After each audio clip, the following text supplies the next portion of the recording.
We enter our days discriminating about certain things we are unfamiliar with, unknowingly. Everyone is guilty by default because every one of us is unique or different.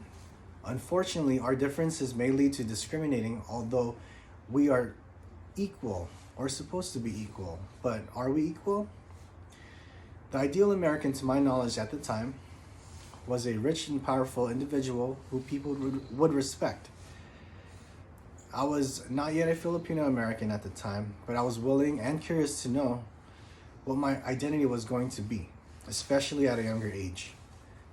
Today, I still struggle being equal without somebody discriminating against me being viewed as an Asian American. Being a young adult, I still search for equality without discriminating. And by having or showing respect for other cultures or nationalities I myself am also unfamiliar with. And my goal is to help others see my side, or at least be open instead of being closed-minded, which can lead to all sorts of this negative discrimination. Let me tell you about myself. I am a 34-year-old Filipino American, heterosexual cisgendered male who is a Catholic, middle class, and somewhat of a millennial. I was born in the Philippines and came to the United States when I was 4 years old, and who was new to everything I was going through and or about to experience.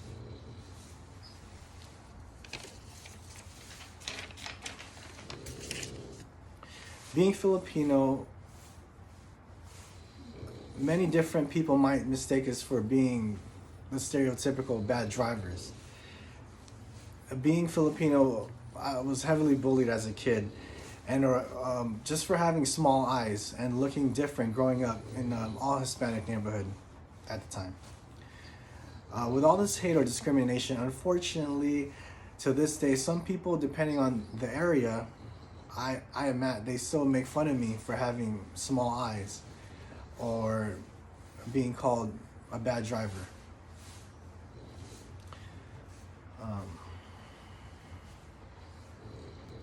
As a heterosexual male, I am less discriminated as a person to the public versus another person who is in the LGBTQ community. I am more accepted in many communities, especially in the eye of the public. Places like restaurants, theme parks, and other outings.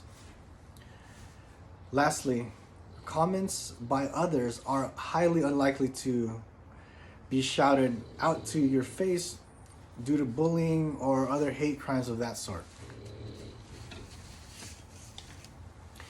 In today's co-culture topic, I opened up to you about my personal intersectionality experiences by one, being Filipino American that would get bullied by discrimination, and second, one's orientation to be always equal no matter what disadvantage or advantage the public or closed-minded others have. We should always enter our days open-minded and wake up feeling how we should have, which is equal. My mother told me as a young man to always treat others the way you want to be treated. So if you are unaware or uneducated about a certain subject, instead of leading to ignorance or discrimination, always act out of kindness.